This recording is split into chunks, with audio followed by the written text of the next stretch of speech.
Halo semuanya, Assalamualaikum warahmatullahi wabarakatuh. Perkenalkan, nama saya Dendra Manavela.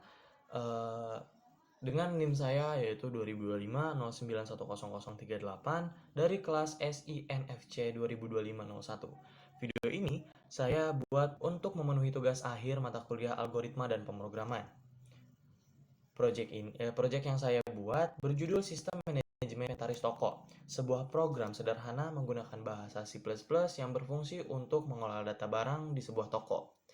Program ini bisa menampilkan data barang, mencari barang berdasarkan namanya, lalu juga mengurutkan barang berdasarkan stoknya, memperbarui stok, dan juga menghitung total nilai. Di video ini saya akan menjelaskan cara kerja programnya, mulai dari demo, struktur data yang saya gunakan, sampai algoritma-algoritma yang menjadi inti dari tugas yang saya buat ini. Langsung saja kita mulai pada poin awal. Nah, langsung masuk pada poin yang pertama. Ini adalah tampilan menu awal dari program yang saya buat. Ada 5 fitur utama yang bisa dipilih: menampilkan semua barang, mencari barang, mengurutkan berdasarkan stoknya, memperbarui stoknya, dan menghitung total nilai inventarisnya. Di bagian bawah ada juga pilihan angka 0 untuk keluar dari program. Langsung saja mungkin kita coba dari nomor 1 untuk menampilkan semua barang. Kita tinggal klik 1, lalu kita klik enter. Nah, program akan otomatis menjalankan untuk menampilkan keseluruhan barang yang ada. Nah, lengkap dengan kodenya, namanya, dan juga stok, lalu harganya per masing-masing item. Masuk kita ke mungkin mengurutkan, karena di sini urutan stok tidak berurutan gitu. Kita tinggal klik 3, lalu klik enter. Nah, sistem otomatis mengurutkan dari paling sedikit sampai ke yang paling banyak. Bisa dilihat, data yang tadinya acak sekarang sudah rapih dan berurutan gitu. Mungkin langsung masuk kepada nomor total, mungkin masuk ke total nilai inventarisnya. Kita tinggal klik 5, lalu klik enter. Untuk menghitung total nilai seluruh barang di toko, program ini otomatis mengalihkan stok dengan harga setiap barang, lalu menjumlahkan semuanya. Bisa dilihat di sini, kita bisa lihat setelah klik 5 langsung muncul total nilai inventaris dengan harga 369.500. Nah, satu hal yang menarik, kalau ada barang yang stoknya di bawah dari 10, program akan otomatis menampilkan tanda stok menipis, yaitu ada di sebelah sini. Nah, ini berguna supaya pemilik tahu kapan harus melakukan restock barangnya. Sekarang saya masuk ke bagian penjelasan kode. Bagian pertama yang saya buat adalah kelas barang. Bisa dilihat di sini ada kelas barang. Nah, kalau dianalogikan, kelas barang ini seperti cetakan kue. Satu cetakan bisa dipakai untuk membuat banyak kue dengan bentuk yang sama, tapi isi ataupun rasanya yang berbeda-beda. Nah, kelas barang ini adalah cetakan untuk membuat data barang. Setiap barang yang digunakan dari cetakan punya 4 informasi. Yang pertama itu adalah nama, bisa dilihat di sini ada nama. Yang bawah, nama dulu harusnya. Lalu kode, stok, sampai juga harga. Nah, kalian bisa lihat di sini adalah kodenya. Keempat data ini saya taruh di bagian private. Artinya, data ini tidak bisa diubah sembarangan dari luar. Untuk mengaksesnya atau mengubahnya harus lewati fungsi-fungsi yang sudah saya sediakan. Ini membuat data barang lebih aman dan tidak berubah tanpa sengaja. Konsep ini disebut encapsulation dalam pemrograman berorientasi objek. Lalu masuk kepada bagian bawah sini. Nah, ini yang dinamakan adalah konstruktor. Fungsinya untuk membuat objek barang baru dengan data yang langsung bisa diisi. Contohnya, waktu saya menulis barang 101, Indomie goreng 50, 3.500. Artinya, Saya sedang membuat satu barang baru dengan kode 101, namanya adalah Indomie goreng, stoknya adalah 50 dengan harga 3.500. Karena data barang tadi disimpan sebagai private, saya butuh fungsi-fungsi khusus. Nah, fungsi khususnya apa? Fungsi khususnya ini. Disebut juga getter, seperti get kode untuk melihat kode barang, atau get nama untuk melihat nama barang. Ada dua fungsi penting. Ada dua fungsi penting.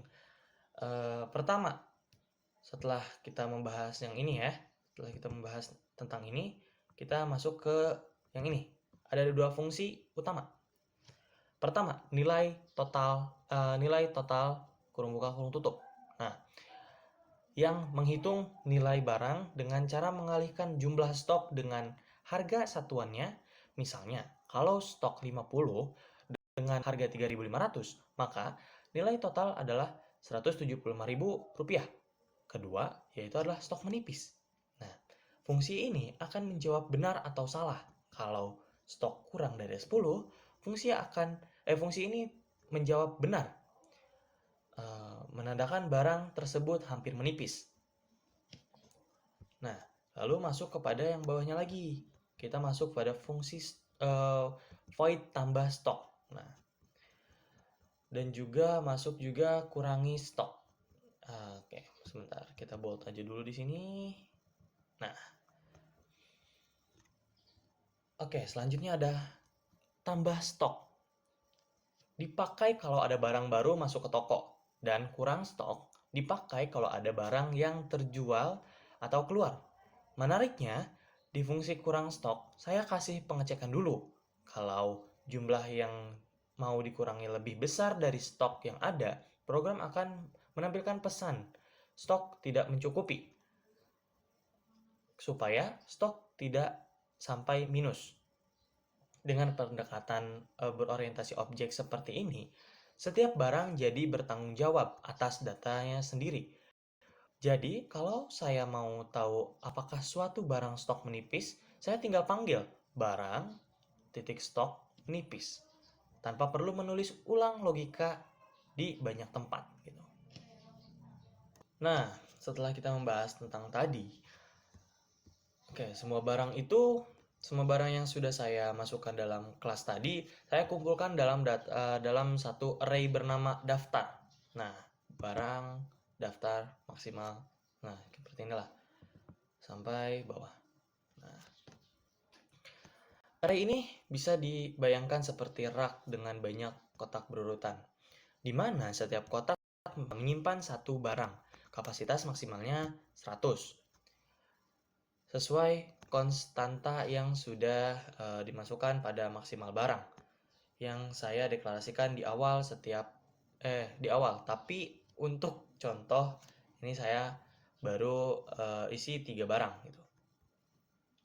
Array ini saya deklarasikan di dalam fungsi main, lalu saya kirim ke berbagai fungsi lainnya seperti parameter supaya fungsi ini bisa mengakses dan mengubah data yang sama tanpa harus membuat salinan baru gitu. Oke, mungkin kita masuk bagian paling penting, menjelaskan ini secara pelan-pelan saja dan juga mendetail.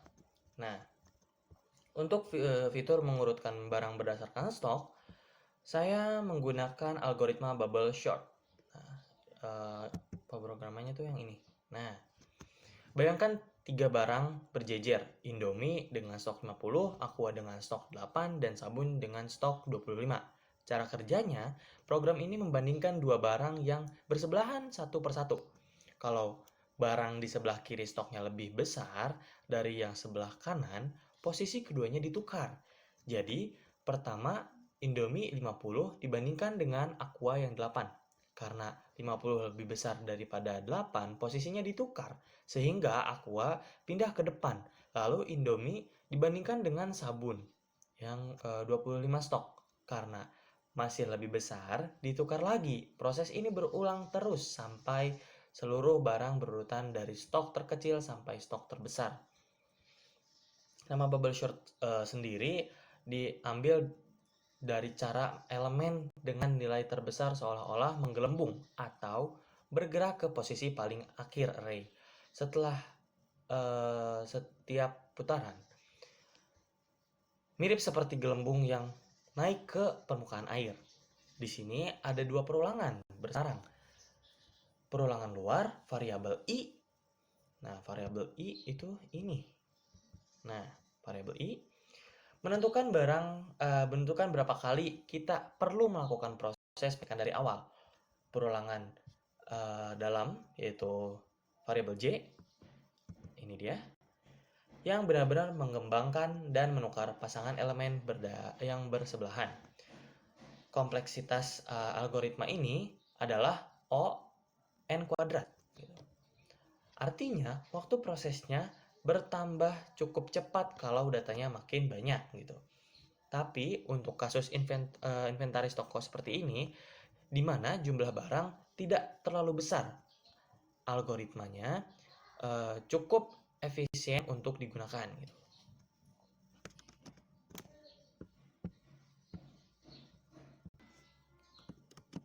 Nah, setelah kita membahas tentang bubble sort, kita masuk kepada linear search atau mencari barang berdasarkan namanya.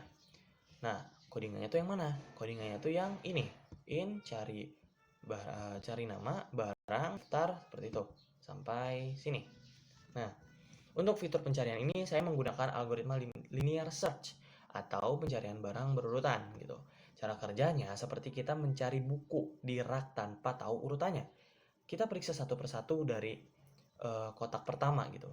Program ini memeriksa data satu persatu dari indeks pertama sampai terakhir, membandingkan nama barang yang dicari dengan nama barang di tiap posisi array.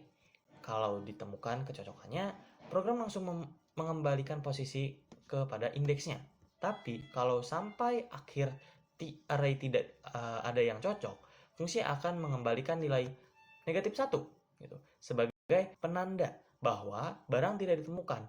Nilai negatif 1 saya manfaatkan di bagian pemanggilan fungsi untuk menampilkan pesan barang tidak ditemukan ke penggunanya. Nah, setelah kita menjelaskan tentang linear search, langsung kita masuk kepada penghitungan total nilai inventaris gitu. Codingannya yang ini. Nah, sampai sini. Nah, fungsi ini menjelaskan nilai semua barang di sebuah toko. Program ini program mengunjungi setiap barang satu persatu, mengambil nilai totalnya menggunakan fungsi nilai total yang sudah saya jelaskan di sebelumnya yang di awal, lalu menjumlahkan semua ke dalam satu variabel yaitu total. Hasil akhirnya adalah nilai total nilai seluruh barang yang ada di toko gitu. Lalu masuk ke dalam tampilan menu, void tampilan menu. Nah, void tampilan menu ini yang program utama untuk menggunakan struktur perulangan do while. Codingnya itu yang bawah sini. Nah, supaya menu terus ditampilkan berulang sampai pengguna memilih untuk keluar, di dalam perulangan ini saya menggunakan struktur percabangan if else untuk menentukan fitur mana yang akan dijalankan, bukan dijelaskan, berdasarkan pilihan yang dimasukkan pengguna. Contoh, kalau pengguna memilih angka 1, program akan memanggil fungsi tampilkan semua gitu. Fungsi tampilkan semua itu yang tadi ada di atas ini. Nah, tampilkan semua. Nah, kalau memilih angka 3, program akan memanggil urutan by stock. Urutan by stock itu yang bawah sini.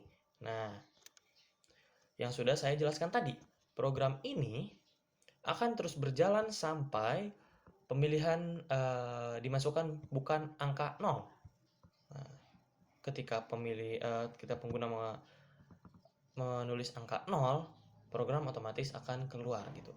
Setiap fitur saya pecah menjadi fungsinya tersendiri, seperti tampilkan semua stok gitu, cari by nama, dan urutkan by stock, supaya kode lebih terstruktur, mudah dibaca, dan mudah dikembangkan lebih lanjut gitu. Nah, mungkin eh, itu saja yang bisa saya sampaikan. Sekian presentasi tugas akhir saya untuk mata kuliah algoritma dan pemrograman dengan judul Sistem Manajemen Inventaris Toko.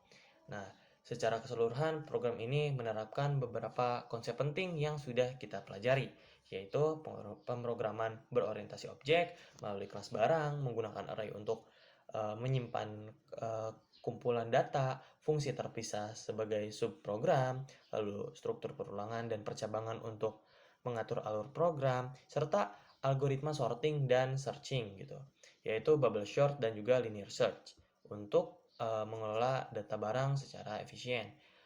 Semua proyek ini bisa memberikan gambaran bagi algoritma dasar bisa diterapkan pada kasus nyata sehari-hari. Program ini mengelola inventaris toko. Nah, mungkin sekian dari saya. Terima kasih sudah menyimak video ini. Mohon maaf apabila ada kekurangan. Kurang lebihnya mohon maaf. Wassalamualaikum warahmatullahi wabarakatuh.